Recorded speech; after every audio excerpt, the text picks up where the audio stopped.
Well, thanks so much for coming. This is Thanks exciting. for having me. Why don't we just start by you telling me a little bit about yourself? Oh, okay. Well, my name's Sally. Hi, Galman. Sally.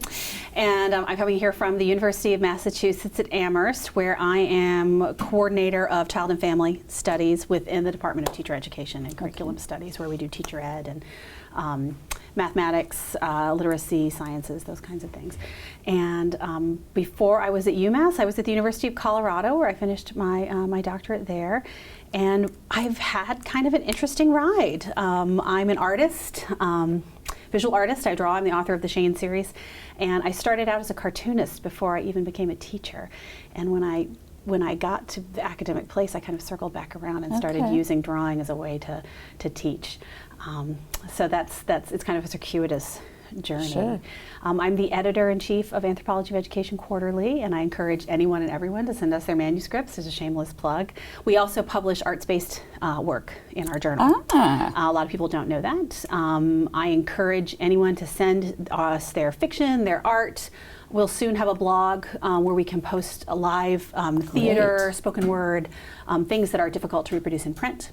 Because we're trying to really throw a spanner in the works of academic publishing as we know it. Okay. So that's kind of a start That's to who great. I am. So do you identify yourself as an educational anthropologist or as a research methodologist or something else? Oh, I wear a lot of hats. Okay. And I'm a little bit of an opportunivore in the sense that I've I always... love that word. I know. I've always, I've got a lot of interest in a lot of different things. And I think, I don't want to say sort of post-paradigmatic, but I am interested in lots of different hats. Okay. I consider myself, if I had to identify myself, my sort of 3x5 card, my elevator speech, is that I'm an anthropologist of childhood. Okay. And I work primarily in educational context. Education is is the field in which I apply myself. I didn't start out in childhood, though. I started out in a very different place. Okay, so where'd you start? I started out looking at sort of ed foundations, and I got into anthropology from there because I worked with Margaret LeCompte and Margaret Eisenhart, both at Colorado.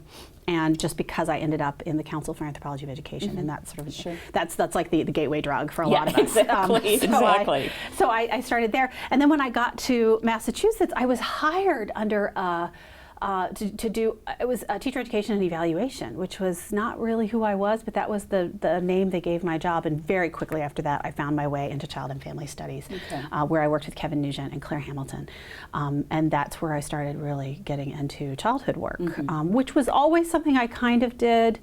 But I came to sort of a realization that that's really where the questions that I was asking and what really made my socks go up and down. That's where it was located. Methodology has always been an interest to me because that's what I always end up teaching. And I think that shoring up people's confidence in qualitative work, shoring up people's confidence in the power of ethnography as a tool, and also encouraging people to do arts-based work. I think that Melissa Conman-Taylor has always been a hero of mine. She's at Georgia, and she's always encouraged me, and I'm always trying to encourage others, especially junior people, to push the envelope a little bit and do things differently, because the rules are as we write them for what counts as inquiry. So that's how I ended up in that camp, and then I teach absolutely everything. So there we go. It's interesting that you got to childhood studies or anthropology of childhood, because I can vividly remember as a graduate student saying that I wanted to study kids, and an anthropologist said, "Why would you do that? Why would you do? Yeah, because they're not socialized. They're incomplete versions of culture." What allowed you to see the possibility for that? Well, I think that it's a little bit of my personality at work in the sense, I was told I would never complete a doctorate. I was told I was a doer, not a thinker. And I said, oh, really? So of course I had to go do it. And I was told not to study children because it would be too hard. Because you would never get through the IRB, because and why would you do it anyway? And the whole status game. Like I read, I think it was Harry Judge on schools of education, right? The lower you go, the lower your status is. And I thought I was gonna go, I was pretty low looking at teacher ed, but I was gonna go lower. I'm an early childhood, and that really is the lowest. That is the lowest rung of the totem pole, right? And I left elementary, which was high status compared to where I am now looking at infants and toddlers. And I decided that I had had enough with that, and I was tired of listening to people make extrapolations based on the reflections of adults Something I'll talk about in my paper later is that children are treated as containers for future economic productivity. And I found that offensive. And so I decided I'm going to go to the horse's mouth, and we're going to see what these children say and do. And there's a wonderful line from Allison James and Alan Prout where they talk about the tribes of childhood. Yeah. And I love that. I think that it all came into very sharp focus for me when I became a parent. I have 3 daughters. And when they began formal schooling in preschool, and I saw the convergence of everything I knew and believed and asked and wanted to know about the lives of teachers, especially as women doing what we consider care work, right? Donna Folbury or Diane Folbury stuff. And then the experience of the child in school and the experience of an institutional life, right, which is increasingly total. And so that's where sort of I caught on fire, and that's what it was. And also my passion for ethnographic work. To do ethnographic work in preschool has become all-encompassing for me. Say more about that. I finding a site is tough, and I have one now, and I'm never leaving, ever. It's fantastic how the idea of becoming immersed in a site takes on a whole new meaning when you're in a preschool site. There's only so long you can play with plastic fruit and vegetables and not feel like you really know it. But I think that it's a real exercise in getting out of your adult headspace and getting out of your adultist sort of nostalgia project is what I call it. Going to preschool and like, oh, look how cute, because they're not cute. They're people. They're serious. They're serious, and it is serious work. The site where I am right now does a lot of Vivian Gus and Paley's drama time stories, and it's brilliant. Yeah. It's brilliant to watch. So I have this wonderful opportunity to watch 3-4 hours a day of unstructured play, and then the very structured and yet unstructured work of those drama time stories and watching those acted out. So I've gotten to do that for hours and hours. I think I'm approaching 520 hours in this site this week. Wow. I keep track. And that's been fantastic, and I've learned a lot. And I've learned a lot about children from somebody who's not someone who does child development per se.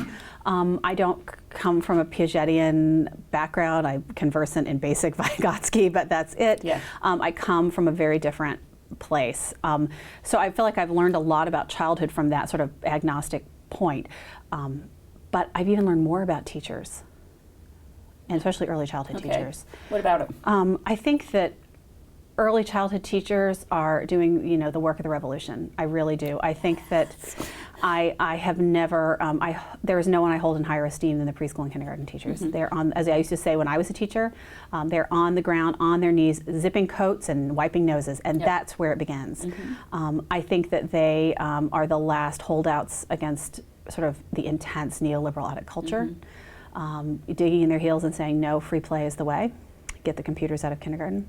And they are those that almost completely lack external sources of validation and advocacy. They have to do it themselves. They roll up their sleeves. NEAYC is behind them completely. And to watch them is to be in awe. Yeah. It's to be in awe. And I also realized what an extraordinarily bad teacher I was when I'm in these settings, because I don't think, I was so young when I was teaching school, and I taught preschool and lower elementary and in 6th grade as well. And I don't think I understood the depth of the work in a full sense. And I think if I were to go back now, I'd be a much better teacher, because I watched teachers. And this isn't, I could just go on and on about how this has informed the way we do teacher education. And the sort of the coming changes with that. But I feel like I've learned so much just from watching what they do and what they don't do in my site in particular. So how has anthropology informed this? Oh, just the idea of a culture as a lens is huge, and the idea of I keep talking about agnosticism, but that informs so much of what I do. I don't go in with this instrument saying I'm going to count how many times they do X. I'm going to go and I'm going to sit. I think Harry Wolcott was the one who talked about the blips, scanning for blips, and doing that and really paying attention. That's hard. Yep. I've retrained so much. I'm not by any means a master, but the idea of going to see what is happening. What is happening in preschool? What's happening in that? And it's, you go in and you, I think from an adultist, and I don't use that word lightly, but an adultist nostalgic project perspective, which so many of us go in, you just look and it looks like kids running and screaming and peeing on themselves and like throwing plastic fruit, and you're like, oh my God, what is this? And to be able to sit down and say, no, this is purposeful, this is serious play. As I think the title of my talk, I talk about important games. These are important games. That is a gift of anthropology, to sit and to not assume that, oh, it's school and I know school because I did 13 years Right. of school. It's not. It's very, very different. And to honor that by taking it seriously. I think that's the perspective that's most valuable to me.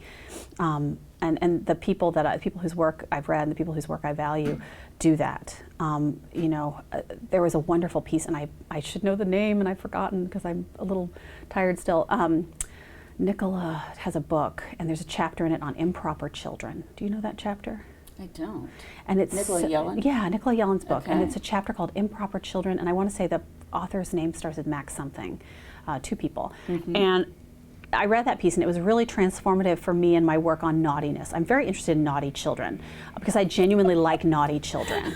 I like it when they're Were you a bad. naughty child? Oh no, I was a very good little silent, Okay. totally compliant child, and I wish I had been more naughty. But I have 3 very naughty daughters who are always pushing the limit. And we're doing the park testing in Massachusetts right now, and my eldest, unfortunately, is going to take the test. I put it to her whether or not she wanted to opt out, because I was all about opt out of the park test, and I encouraged all of my friends to do it. And she said she wanted to take it because all her friends were taking it, and I said, okay. And she came home the first day and she said, Mommy, this is so hard, and they say I have to do it. I said, honey, you don't have to do anything. You get a pen and you put a big old X through every single page, you close the book and you walk away. And if they get mad at you, you come tell me, and that's exactly what she did. So I like that spirit of I call it naughtiness, but it's really pushback. You're just a late blooming naughty I'm a child. late because I'm a Southerner, right? Yeah. And we're supposed to be good girls, And that also, I think I talk a little bit about that in my book, Wise and Foolish Virgins, talking about being good, Yeah. and how teachers are encouraged to continue that sort of gendered behavior. So I became very interested in naughtiness, largely because that piece talked about how children, it goes beyond FBA, right? It's not about, once we find the function to the behavior, we can solve it. It's about, I'm not going to do this project for you. I'm going to stop you in your tracks, and listening to what that means and what that says. It's been really interesting for me. So one of the things that I always struggle with when I teach methods of studying kids is trying that sweet spot between knowing when to accept that rejection that a child is giving you, and knowing when it's, if you can just find a different way of framing things, then the child will open up. How do you do that? Your guess is as good as mine. I think that letting the child know that the child is the decision maker, and when the child sees that you listen and you respond, I think then the child will open up a little bit.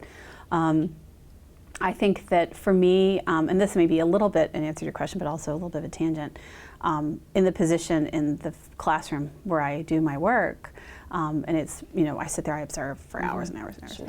And the first time a child did something really cruel to another child in front of me and I didn't tell, and I just watched, and they looked at me, and they looked at the victim, and they looked at me, and they knew that I was a different kind of adult. That goes a long way to that, just in terms of framing how I'm a different adult and how I'm actually going to listen. That's their world, that's how it is. So what genre of childhood studies would you say you work in? Oh, God. I mean, I think in terms of, the simplest would be in terms of how people define their roles. So like Mandel's least adult child is one role. Casaro's perspective is another one. I think I come from a Casaro sort of place. I mean, I really love his work, and definitely following in an interpretive tradition where you just try to, document and testify to the importance of the tribes of child, or Alice and James, that kind of orientation. I've done work in schools where I know a lot of people and I'm very familiar, and I think that turns a little bit of it on its head. I have not been able to get into schools in urban environments. I think that will be something that I really want to do. I do work in Germany, and I think that's also interesting because my German is not great. So the children see me as somebody who is in desperate need of help. Yep. And that changes things. They're always showing me this is, what this is, and she doesn't understand. You've got to help her. That has been interesting to me. I've done some work in India also where I have no linguistic hope of any kind. And that puts me in that that camp, I think, pretty squarely. But it's always a challenge and it's always a negotiation. And even in a site where I have been for 500 plus hours, it's still a negotiation every day in terms of what are you doing? Why are you, you know, there was a moment a couple weeks ago where a child, you know, I'm always writing in my little book, and I tried not to write, but I can't remember. And I don't record. I never use recording devices. I take a page out of Davies, and I don't ever do that. And a little girl came up to me and she said, "What are you writing?" I said, "Oh, I'm writing down what I see." "What do you see?" I said, "I see children playing." I said, "Okay." She walked away and she came back. She said, "I need you to write something down. Write down that so-and-so cannot play with me today." Because if I write it, it makes it real. And that was a little bit disturbing to me, because I thought to myself, I'm disrupting. I mean, there's an observer's paradox, but I wondered, and then the next day I didn't bring my notebook. And thinking maybe that would, if I could just and go out to my car and just record, you know, put on my iPhone everything I remembered. It didn't really work out well, but I wonder about that. I wonder about how the children, as they grow, you know, and they all know me and they see me all the time, and how I'm fitting in and not fitting in that site. And I think a lot about it, about the right way to do it. You know, I have colleagues who go and, you know, I see them, not colleagues at UMass, but colleagues in sort of child study in general, who don't interact in the field site. They sit in the corner. But when somebody brings you a plate of plastic food, you better pretend to eat it. Exactly. You know? Exactly. Like, that's rude. This is delicious, this plastic watermelon. They say that, you know, they want to try to not, because they'll never be a child, and they say, oh, by interacting and playing and accepting an invitation to play, I'm trying to be a giant child. And I said, no, you know, the kids know I'm not a child, but you have to be a person. You can't, you know, it's not like there's a wall there, and you don't, you know, the few times I've been invited into play, that's a precious moment, because it doesn't happen very often. You know, I've tried to interplay and it's just a failure. I can't. I have to wait for them to bring me the plastic food or bring me a puppet or, you know, what have you. Because they don't know and I don't know. Every day it's going to be different. And I wish I had the magic formula, but I think it depends on the children and the context and your position and their position and the larger sort of social things moving forward. You know, if I was at an all-girls school, it'd be very different than at a diverse public preschool, rural place where everybody is everybody else's cousin, which is where I am right now. Okay. Interesting. So what have you learned through being the editor of AAQ? Oh, what have I learned? I've learned that I was perhaps an astoundingly poor writer before I did this. I'm astounded at the depth and beauty of the work that people are doing in the field. I've learned that there are real benefits to the developmental editing process. You know, we're very passionate about mentoring junior people and underrepresented groups and everybody who sends us a manuscript. And part of that means not just rejecting things, even things that are just obviously in dire need of work. We want to send people away with something to go on and encouragement, because it's, you know, the very first thing I ever wrote as an academic, I wrote my first year in graduate school, and I sent it to a journal that I will not mention, and it was rejected. And I was so upset. I wanted to bury it in the yard, because it was so demoralizing, you know, what I got. And it wasn't developmental feedback. It was just demoralizing. And it was a silly piece, but it was still my first thing. And so I think as an editor, something I've learned is that, you know, no matter how a piece comes to you, you need to honor it as someone's baby, because it takes a lot of work and a lot of energy to send, and a lot of courage to press submit on Scholar One and send it in. So we try to do that. I think also something that I've learned is that people are always pushing the envelope a little bit in terms of method, and I think that that's important to note, because you know, it's not that there's this sort of canonical, this is ethnography. People are always doing kind of different things, and that I think maybe I'm paying closer attention to that now that I'm reading all this work that's coming in, and that's been really helpful to me. And I said at the beginning, I think I was an astoundingly poor writer. I think I had a very narrow view. And I think of what was out there. I thought, okay, I'm going to do prison observation, and then I'm going to sit here, and I'm going to take my notes, and then I'm going to go back to, you know, this piece, and I'm going to frame it. And I think that the scholarly sort of the research article genre is changing all the time in a lot of different ways. And I think that maybe in the past I held very tightly to the kind of classical, canonical way of doing things.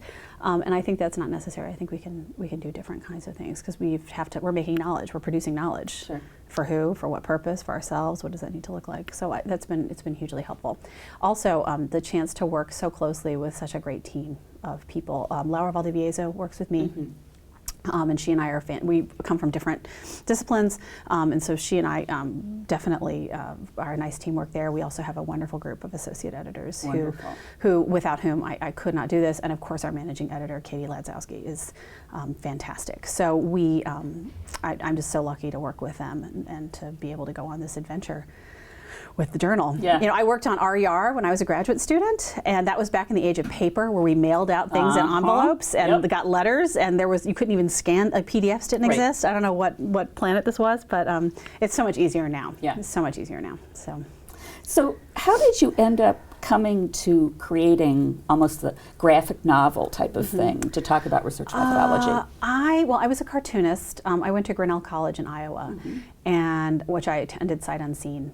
I was living in Hawaii at the time. I went to Punahou School. Me and Barack Obama went to Punahou School, and not at the same time, but that's my one claim to fame. And I went to Iowa sight unseen, and because Grinnell was such a fantastic experience, it continues to be very present in my life, and I learned stuff there that I continue to use. And while I was there, I needed a job, and I could draw, and people knew I could draw, and so I worked for the school paper, the Scarlet and Black. And I had never had any classical training, and the wait lists were so long for the studio classes, I gave up on an art major, and I majored in classics and then in English. And my cartoon was really well received. People thought it was really funny, and really well done. And then I was nominated for the Charles Schultz in 1994, which is the award that's given to the college editorial cartoonist. I was later told that I won, but I never received any communication about that. So I don't know. I don't feel right claiming it. But you know what? I think you should just I go think with you should it. say I won the Charles Schultz in 1994, and I was pretty famous there for a while, and my cartoon was picked up a couple times and run, and but about halfway through college, I started working at the college preschool, and this was it. I could draw, and that was great, but that was it. That was it. I remember this little kid, Henry Bateman, who wore a Snuggly, like one of those little baby carriers, and he always had a bear in it. He'd come to school with his bear and his Snuggly. And I remember thinking, wow, did his parents, did he come up with that? And I remember just these questions about what they were doing and the things they were afraid of. And I came from the Mr. Rogers School of honoring every fear. And I was just totally into it. And I took classes on social justice and spirituality. And I saw that as, I'm going to teach, I'm going to change the world. And I became a teacher. I went to Colorado, became a teacher with that. I did a lot of art with my students. Because that's how I think in pictures. I did my teaching portfolio in cartoons, and I just kept working with it. And then when I went back to get my PhD at Colorado, I had this idea, I think, that, I'm going to be a researcher now, which basically means I have to be like an old white dude in a suit, and I have to dress that way and act that way and think that way and throw around the word policy a lot because that's sexy.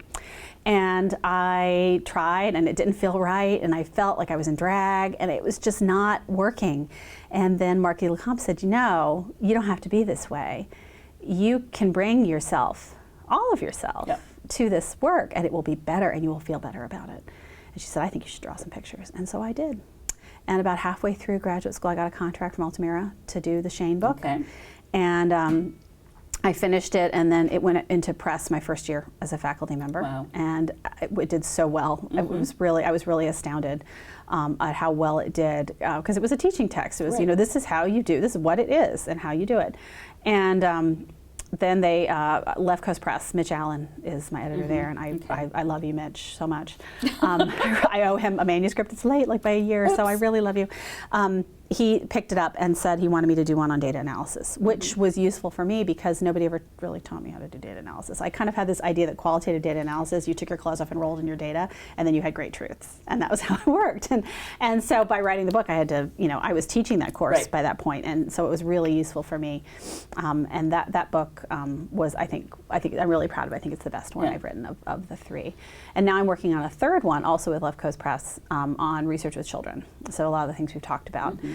Looking at everything from this is what it feels like when you have lice, because I've gotten lice a million times, and to this is why the IRB stages research with children in this way, and this is why you should do it, to let's get inside our headspace and think about how to reframe how you think about kids. So you're not telling the twee stories about how cute they are, you're really, really watching them and paying attention to the serious work of childhood. So I'm working on that. And it takes a lot longer. I wrote Wise and Foolish Virgins, which is my actual prose book with something I produced with no pictures in it, which is very unusual. Even my dissertation had pictures in it. And that I wrote in 3 months. Because I was just typing. It was so Right. easy. But the cartoon books take, if you make a mistake, you redraw the whole panel. Right. And I'm kind of experimenting with some ways to use technology to make it a little bit easier, but I'm definitely old school, so they take a long time. But because they take so long and because they're distilled in that way, I think they're really, it's every page counts. Mm-hmm. Everything is vetted. Mm-hmm. And so I'm very proud of those books. I think they're very funny. And I think, as my grandmother would say, you catch more flies with honey than you do with vinegar. Mm-hmm. And so it's the honey. You got to make it funny. You got to make it useful. I'd like to make it something that's a teaching text. And I'm teaching with the data analysis text right now in my qualitative data analysis course. And it's working for me. Yeah. It's really working for me. So cool. Anyway, it's a very long answer to your No, question. no, that's great. Yeah. And I like to do arts-based research as well. And something I'm going to talk about a little bit later during my visit here is looking at how we can use the arts with children as a way to get them to engage with big questions. Okay, cool. So, yeah. So what's one thing that you wish you'd known about doing qualitative research Oh, Lord. when you were a grad student that you didn't learn until later on? Oh, there were so many things. When I got out of graduate school, I was still I was like a little kitten who hadn't opened its eyes yet, and just bumping into the walls. And I'm astounded that I got a job. And there's so much that I've learned. And in terms of doing qualitative research, I think that I had an idea that ethnography was garbage salad. When you have leftovers from all the meal and you just scrape it together, like, look, it's salad. I don't think I understood the importance and the carefulness required to do participant observation. And that's something you can only learn by doing and reading and doing and reading. And so I think that's something that came to the fore by doing, right? I think that I didn't understand that interview does not make the world go round, because there's so much heavy interview and emphasis on interview and transcription and analyzing the words and not going out and experiencing. And I think that was something it took me a long time to learn as a qualitative researcher.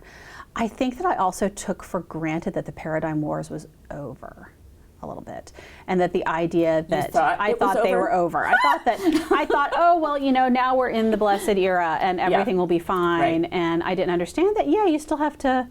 R1 is real, and they really want those experimental, intervention-based kinds of work. And I've always advocated that I have my graduate students. You need to learn all these different tools of inquiry, because you need to have a complete tool set to answer any question. That my questions tend to mostly be ethnographic questions is just the way I am, but it doesn't mean I can't use basic statistics. Sure. But I kind of took that for granted that was everybody's idea, and that there wasn't one greater than the other. And I was astounded and kind of blown back. Yeah.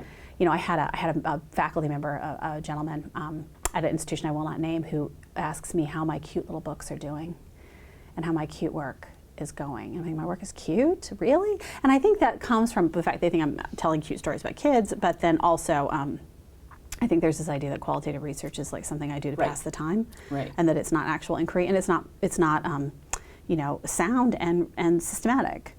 And so I was blown back by that, because I think I believed, because I was surrounded by people doing this work, that it's a happy, joyful place. Yeah. Okay.